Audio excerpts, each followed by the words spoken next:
सुप्रभात बच्चों। आज हम वसंत के अंतर्गत पाठ 6 रक्त और हमारा शरीर का अध्ययन करेंगे। दिव्या अनिल की छोटी बहन है।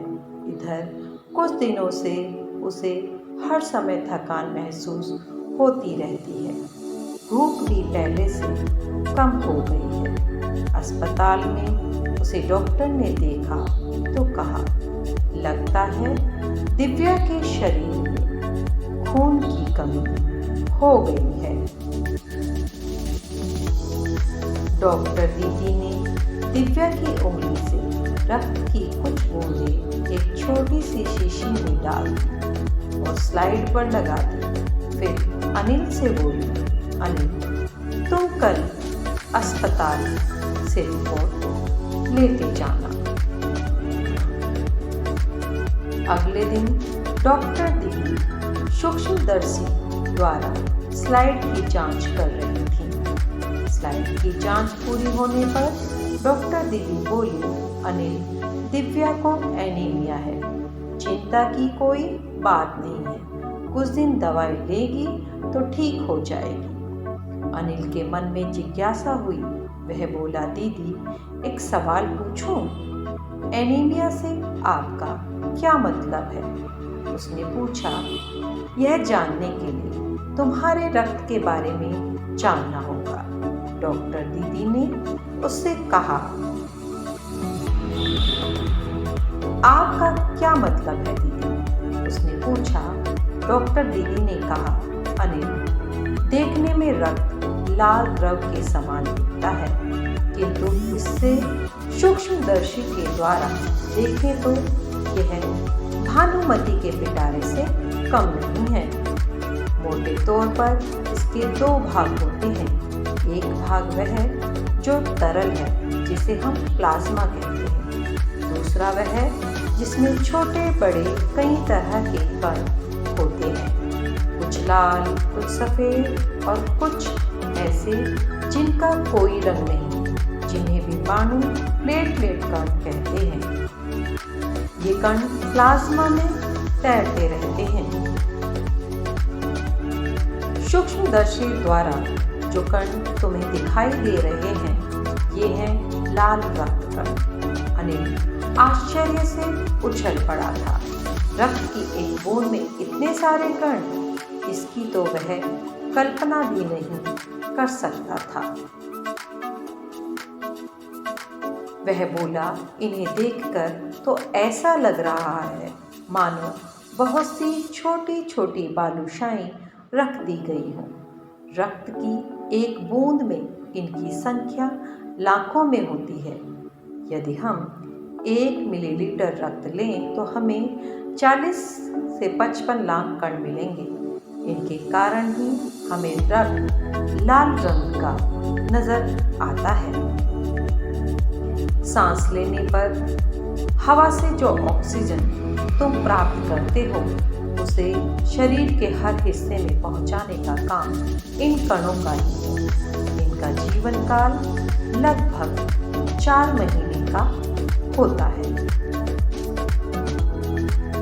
4 महीने के होते होते यह नष्ट हो जाते हैं। शरीर में हर समय नए कण बनते रहते हैं, जो नष्ट कणों का स्थान लेते हैं। हड्डियों के बीच के भाग मज्जा में ऐसे बहुत से कारखाने होते हैं जो रक्त कणों के निर्माण कार्य में लगे रहते हैं। यदि कोई व्यक्ति उचित आहार ग्रहण नहीं करता तो रक्त कण बन नहीं पाते, रक्त में इनकी कमी हो जाती है। संतुलित आहार लेने से हम एनीमिया से बचे रह सकते हैं। अनिल ने सवाल किया, इसी कमी को एनीमिया कहते हैं? हाँ, यह कहना काफ़ी हद तक सही होगा। यूँ तो एनीमिया बहुत से कारणों से हो सकता है, किंतु हमारे देश में इसका सबसे बड़ा कारण है पौष्टिक आहार की कमी। एक और बड़ा कारण है पेट में कीड़ों का हो जाना। यह कीड़े प्राय दूषित जल और खाद्य पदार्थों द्वारा हमारे शरीर में प्रवेश करते हैं। अतः इनसे बचने के लिए यह आवश्यक है कि हम सफाई का ध्यान रखें, भोजन करने से पहले अच्छी तरह से हाथ धो लें और साफ पानी पिएं। और हाँ अनिल एक किस्म के कीड़े और भी जिनके अंडे जमीन की ऊपरी सतह पर पाए जाते हैं। इन अंडों से उत्पन्न हुए लार्वे त्वचा के रास्ते शरीर में प्रवेश कर आंतों में अपना घर बना लेते हैं। इनसे बचने का सहज उपाय है कि शौच के लिए हम शौचालय का प्रयोग करें और इधर उधर नंगे पैर न घूमें। रक्त में सफ़ेद कण और डिम्बाणु प्लेटलेट कण भी होते हैं। शरीर में उनका क्या काम? दीदी बोली, सफ़ेद कण वास्तव में हमारे शरीर के वीर सिपाही हैं। जब रोगाणु शरीर पर धावा बोलने की कोशिश करते हैं तो सफ़ेद कण उनका डटकर मुकाबला करते हैं और जहाँ तक संभव हो पाता है रोगाणुओं को बाहर करते हैं। डिम्बाणुओं का काम है चोट लगने पर रक्त जमा की क्रिया में मदद करना। रक्त के तरल भाग प्लाज्मा में एक विशेष किस्म का प्रोटीन होता है जो रक्त वाहिका की कटी फटी दीवारों में मकड़ी के जाले के समान एक जाला बुन देती है। बहुत अधिक रक्त बह जाए तो उसे रक्त चढ़ाने की जरूरत पड़ सकती है। दीदी ने समझाते हुए कहा।